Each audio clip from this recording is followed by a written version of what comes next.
मेरे प्यारे छात्रों, सर्वप्रथम इस देश में जन्मे सभी संतों, गुरुओं, महापुरुषों और स्वतंत्रता सेनानियों को मेरा कोटि कोटि नमन व अभिनंदन है। सम्मानित छात्रों, मेरे प्यारे छात्रों, आज अगर आप देखें तो हमारा देश आजाद हुआ था 1947 15 अगस्त 1947 में, लेकिन तब से अब तक 77 वर्ष हमने जिए और किसी भी देश की आजादी का पैमाना या आर्थिक विकास का पैमाना वहाँ की प्रत्येक व्यक्ति जो आयु होती है उससे लगता है। तो अपने आप में आप खुद झांकें कि आपके पापा क्या थे, आपके दादा क्या थे, उन्होंने अब तक तरक्की की नहीं की, तो आप पाओगे कि हमारे पूर्वज अर्थात हमारे पिता या हमारे दादाजी वो जिस कंडीशन में थे आज हम उस कंडीशन में नहीं है, उससे कई अच्छी बेहतर स्थिति में है। इसका मतलब है कि हमारे देश ने विकास किया है। ठीक है, पहले पूर्व में संसाधन नहीं थे, आज सारे संसाधन हैं।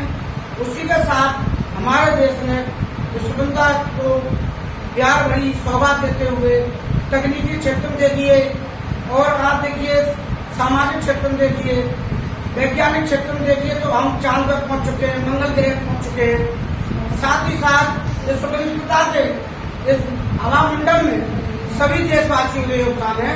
ऐसा नहीं कि एक व्यक्ति ने ही इस देश की आजादी में योगदान निभाया था, सर्व समाज का योगदान है, सर्व धर्म का योगदान है और सभी जातियों का योगदान है।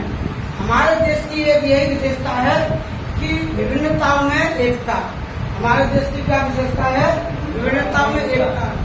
ऐसे ही जो वातावरण हमारे देश में पाया जाता है वही वातावरण आपको इस कोचिंग में भी दिखाना है, वही वातावरण आपको इस कोचिंग में दिखाना है। आपका काम है पढ़ने का, ठीक, तो आपको केवल पढ़ाई करनी चाहिए और कामों में नहीं लगना चाहिए। साथ ही साथ आजादी का मतलब ये नहीं कि आप उस आजादी का दुरुपयोग करें। आजादी मिली, आप सब जगह घूम सकते हैं। भारतीय संविधान का आर्टिकल 19 कहता है आप स्वतंत्र हो, ठीक है, बोलने के लिए, टहलने के लिए, सबके लिए। लेकिन इसका मतलब ये नहीं है कि आप चलते हुए रोड पर ट्रक के सामने टहलोगे। हर स्वतंत्रता पर युक्ति युक्त निर्बंध लगाए गए हैं, नियम कानून लगाए गए हैं। उन नियम कानून के दायरे में रहकर हमको रहना पड़ता है। यहाँ पर एक अच्छे कोचिंग की व्यवस्था नहीं थी, बच्चे पढ़ते थे कोचिंगों में, अलग अलग पढ़ते थे। अच्छा, कोचिंग जाने का औचित्य क्या बनता है? जब आप स्कूल में 8 घंटे गुजारते हो तो कोचिंग में आने का कोई मतलब ही नहीं बनता। उसके पीछे आपने कभी कारण देखा होगा कि इतनी मोटी फीस स्कूल वाले ले रहे हैं, फिर हम कोचिंग जा रहे हैं। उसके पीछे एक ही कारण है। मैं सपोर्ट नहीं करता कोचिंग को पहले से कि आप कोचिंग पढ़ो, लेकिन जब मैंने विद्यालयों में जाके देखा जो मानक है, भारत में जो मानक बना हुआ है 50 बच्चों में एक टीचर लगा हुआ है। 1 घंटे वो कितना काम दे लेगा, कितना क्या पढ़ा लेगा? बोर्ड के माध्यम कितना जो बच्चे होमवर्क लेकर तो चेक कर लेगा। जो मानक है उस मानक पे हमारे विद्यालय नहीं चल रहे हैं, उन व्यवस्थाओं पर हमारे विद्यालय नहीं चल रहे हैं। यही कारण है कि बच्चों को कोचिंग की आवश्यकता होती है, उनको जरूरत पड़ती है कोचिंग की। वरना इतना अच्छा स्कूल होता है, सारी व्यवस्था होती है, वहाँ कोचिंग की हमें जरूरत नहीं पड़नी चाहिए।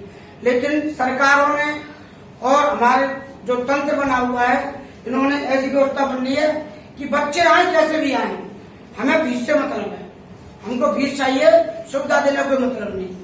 प्यारे छात्रों, हो सकता है आप जैसे लोगों ने पढ़ते हो सर के पास, कहीं और पढ़ते हो, किसी और को जो पढ़ते हो, तो हो सकता है कि वो फीस आपको जो आज मैं 400 आज से अफोर्ड कर रहा हूँ वो 300 लेती हूँ सर, लेकिन मैं 100 रुपए के एवज में मैं आपको वो सुविधा देने का प्रयास कर रहा हूँ।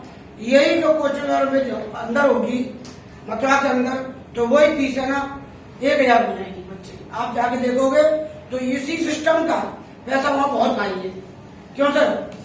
यही व्यवस्था। लेकिन गुड्डू सर ने कहा सर हम थोड़ा सा इंक्रीज करेंगे और बच्चों को ज्यादा से ज्यादा पढ़ाने का प्रयास करेंगे। और आपके क्षेत्र में कोई अनाथ बच्चा हो, जिसके माँ बाप न हो और वो पढ़ना चाहता हो, तो हमारी कोच में निःशुल्क पढ़ेगा। कॉपी के पैसे, किताब के पैसे भी हम देंगे, हमारी ये भावना। और खासकर बेटियों के लिए हम फीस की सबसे बोलते इसलिए कि बेटे फीस बच्चे टाइम पे नहीं लाते हैं, लेकिन आपसे गुजारिश है आप पढ़ाई बंद मत करना, क्योंकि आपके भविष्य में बहुत सारी समस्या उत्पन्न है सकती। खासकर बेटियों के लिए आप पढ़ते रहिए, फीस 1 नहीं 2 दिन 3 दिन बाद आ जाएगी। हमें उससे कोई मतलब नहीं फीस का मतलब ये है इसका खर्चा करना पड़ता है, सरकारी खर्चा है, हमें भी करना पड़ता है, इसका मतलब यही है। बाकी कमाने का पैसा तो चलिए हमारे पास और भी है, ठीक है। तो खासकर बेटी आगे बढ़े और बहुत बहुत आभार करता हूँ गुड्डू सर का कि उन्होंने मेरा साथ दिया और काफी अच्छी तरीके से इस कोचिंग को अपना समझते हैं, पूरी भावना के साथ यहाँ कार्य करते हैं, हमें कोई समस्या नहीं है और आगे भी ये उत्तम गुड्डू सर की जोड़ी बरकरार रहेगी। बहुत बहुत